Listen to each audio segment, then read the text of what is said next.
Welcome to Banu Guntur channel. ఈరోజు మనం చూడబోయే వీడియో ఏంటంటే, వినాయకుడు బొమ్మలన్నీ కలెక్ట్ చేసాం. అంటే ఎక్కడెక్కడ డిఫరెంట్గా పెట్టారో ఆ వీడియోస్ తీసుకొని దాని గురించి మాట్లాడుకుందాం మనం.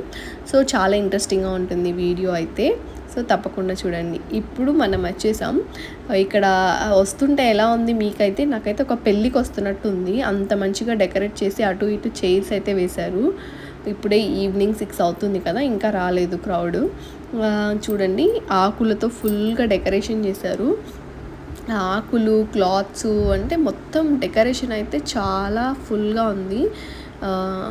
ఇక్కడ చూస్తున్నారు కదా, ఎంత అంటే ఒక బ్రైట్నెస్ వైబ్స్ వస్తున్నాయి.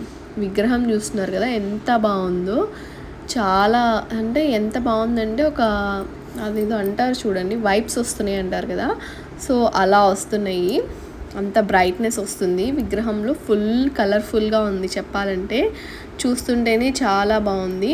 ఈ చుట్టూ అంతా కూడా జిరాఫీ, జీబ్రా, ఆవు అండ్ బాతు, ఏనుగులు, ఇదంతా ఏంటా అని మీరు అనుకోవచ్చు. నెమలి చూస్తున్నారు కదా, ఇదంతా ఒక ఫారెస్ట్ లాగా కనిపించాలని ఒక ఫారెస్ట్ డెకరేషన్ అయితే చేశారు.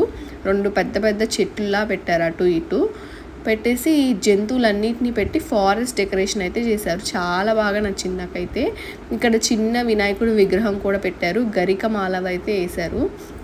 గరిక అంటే చాలా ఇష్టం కదా వినాయకుడికి. విగ్రహం చాలా క్యూట్గా బాగుంది. చాలా పెద్ద దండ అయితే వేశారు. ఇక్కడ ఒక ఉండి ఉంది. అండ్ అలాగే ఇంట్లో చిన్న చిన్న వినాయకుడి విగ్రహాలన్నీ కూడా ఇక్కడ తెచ్చి పెట్టారు. చూడండి, కనిపిస్తుంది కదా మనకి. ఇక్కడ కలశం పూజ అయితే జరిగినట్టుంది. చాలా కలశాలు అయితే ఉన్నాయి. నాకైతే ఈ డెకరేషన్ అయితే చాలా బాగా నచ్చింది. విగ్రహం కూడా ఎంత అందంగా ఉందంటే అంత బాగుంది. ఇక్కడ స్పెషాలిటీ ఏంటంటే ఈ శివలింగమే. ఈ శివలింగం అనుకుంటున్నారేమో, ఇది లడ్డు. దగ్గరికి చూపిస్తాను చూడండి. స్వీట్స్తో చేశారు శివలింగాన్ని. లడ్డు ఇది, అందుకే కవర్ ప్యాక్ చేసి ఉంది. చాలా బాగుంది కదా. ఈ శివలింగం కనుక మీకు నచ్చినట్లయితే లైక్ చేయండి, కామెంట్ కూడా చేయండి. ఇలా మీరు ఎక్కడైనా చూసారో లేదో కూడా కామెంట్ చేయండి. ఇప్పుడు నెక్స్ట్ అయితే ఇంకో విగ్రహం దగ్గరికి అయితే వెళ్ళిపోదాము. వీళ్ళైతే మొత్తం ఒక లైన్ స్టార్టింగ్ నుంచే కూడా అంతా లైటింగ్స్తో డెకరేట్ చేశారు. ఫుల్ లైటింగ్స్ పెట్టారు. ఇక్కడ వచ్చేసి క్లాత్స్ అండ్ ఫ్లవర్ డెకరేషన్ వచ్చింది. విగ్రహం చూసారా, చాలా పెద్దగా ఉంది. చాలా అంటే చాలా పెద్దగా ఉంది. మీకు ఫోన్లో సరిగా తెలుస్తుందో లేదో, అసలు ఎంత పెద్ద విగ్రహం అంటే చాలా పెద్దగా ఉంది. గరిక చూసారా, ఫుల్గా వేశారు. ఎందుకంటే వినాయకుడికి గరిక అంటే చాలా ఇష్టం కదా. అందుకోసమని. మీకు తెలియంది కాదు, బట్ నేను చెప్తున్నాను, నాకు తెలియాలి కదా, అందుకని. ఈ క్లాత్స్ డెకరేషన్ అంతా కూడా చాలా బాగుంది. అంటే ఇది ఎలా ఉందంటే క్లాసీ లుక్, చాలా డీసెంట్గా క్లాసీ లుక్గా ఉంది ఆ క్లాత్స్ డెకరేషన్ అంతా. ఇది చూసారా, లైటింగ్ ఫుల్ లైన్ చివరి దాకా కూడా పెట్టేశారు లైటింగ్. ఇప్పుడు నేను చూపించిన అన్ని విగ్రహాలు కూడా గుంటూరు చుట్టుపక్కలే మ్యాక్సిమం. ఇక్కడ మనం ఇంకో విగ్రహం అయితే చూసేద్దాము. ఈ విగ్రహం అయితే నిమజ్జనానికి వెళ్తుంది. దాన్ని డ్రోన్ పెట్టి లేపుతున్నారు. చాలా పెద్దగా ఉంది విగ్రహం. బెల్ట్స్ కనిపిస్తున్నాయి కదా అటు ఇటు, అండ్ బ్యాక్ సైడ్ కూడా వేశారు. వినాయకుడు వెనకమాల అమ్మవారు ఉంది, చూస్తున్నారు కదా, కాళికా అమ్మవారు. ఈ విగ్రహం నాకు చాలా బాగా నచ్చింది. డిఫరెంట్గా ఉంది. ఎప్పుడు చూడలేదు నేను ఈ టైప్ విగ్రహం. నేను అన్నీ కూడా డిఫరెంట్గా ఉన్నవి మీకు చూపిస్తున్నాను. నా దగ్గర ఉన్నవి నేను క్యాప్చర్ చేసినవి చూపిస్తున్నాను. ఎంత క్రౌడ్ వచ్చారో చూడండి.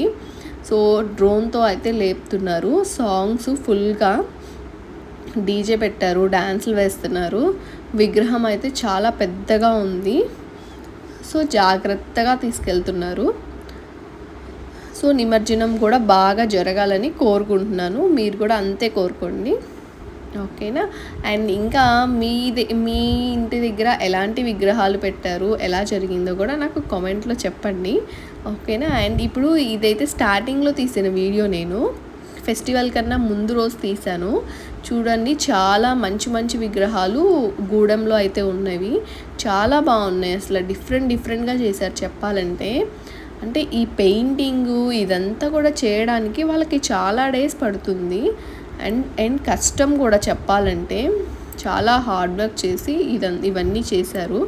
అంటే ప్రతి విగ్రహం ఏంటంటే చూస్తున్న కొద్దీ ఇది బాగుంది, ప్రతిదీ బాగుంది అనిపిస్తుంది. అంత బాగున్నాయి, కలర్ఫుల్గా ఉన్నాయి. అండ్ చాలా బాగున్నాయి చూడండి, ఎన్ని విగ్రహాలు ఉన్నాయో చూడండి. సో కొనటానికి వచ్చిన వాళ్ళకైతే చాలా కన్ఫ్యూజ్ అవుతారు, అన్నీ కావాలనిపించిద్ది, అంత బాగున్నాయి చెప్పాలంటే. సో ఒక్కొక్క విగ్రహం కాస్ట్ ఎంత ఉంటుందో నాకైతే తెలియదు అసలు ఎప్పుడూ కూడా. అంటే కొనడానికి వెళ్ళిన వాళ్ళకే తెలుస్తుంది కదా. చాలా బాగున్నాయి, అన్ని విగ్రహాలు కావాలనిపిస్తుంది. బట్ ఇక్కడ ప్రాబ్లం ఏంటంటే వర్షం బాగా పడి వరదలు వచ్చి ఇదంతా జరగడం వల్ల ఏంటంటే కొంచెం తడిచాయి విగ్రహాలు కింద, వాళ్ళకి ఎంత లాస్ వస్తుందో కదా. అప్పుడు అవన్నీ చూసినప్పుడు నాకు కొంచెం బాధేసింది చెప్పాలంటే. అసలు ఫెస్టివల్ బాగా జరుగుతుందో లేదో, వర్షం పడుతుందేమో అనిపించింది. బట్ కానీ వినాయక చవితికి కొంచెం వర్షమైనా పడుతుందంట ఎవ్రీ ఇయర్, అది మరి రూల్ అనుకుంటా, నాకు తెలియదు, ఫెస్టివల్ కదా. ఓకే, సో విగ్రహాలు అయితే చాలా బాగున్నాయి కదా. మీకు విగ్రహాలన్నీ నచ్చినట్లయితే ఒక లైక్ చేయండి. అంటే డిఫరెంట్గా ఉన్నాయి విగ్రహాలు చూడండి. అసలు ఇవన్నీ ఎలా చేశారా అనిపిస్తుంది చూస్తుంటే, డిజైన్ అంతా కూడా చాలా చిన్ని పర్టికులర్ కూడా గుర్తుపెట్టుకొని మరీ చేశారు. అంటే బ్యాంగిల్కి ఉన్న డిజైన్స్ కూడా పర్టికులర్గా ఇక్కడ గీశారు. చేతి రేఖలు కూడా చూడండి, చేతి రేఖలు కూడా యాజ్ ఇట్ ఈస్గా గీశారు. ఎంత కాన్సన్ట్రేషన్తో చేస్తే కనుక ఇలాంటి బొమ్మలు అయితే వస్తాయి చెప్పండి. సో వాళ్ళ హార్డ్ వర్క్ అయితే నాకు చాలా బాగా నచ్చింది. సో ఈ వీడియో కనుక మీకు నచ్చినట్లయితే ఒక లైక్ చేయండి, షేర్ చేయండి, కామెంట్ చేయండి. ఇంకా మీకు ఎలాంటి వీడియోస్ కావాలో కూడా కామెంట్లో మెన్షన్ చేయండి, తప్పకుండా చేయడానికి ట్రై చేస్తాము. మన పాత వీడియోస్ కూడా మీరందరూ లైక్ చేయండి. ఓకేనా? బాయ్.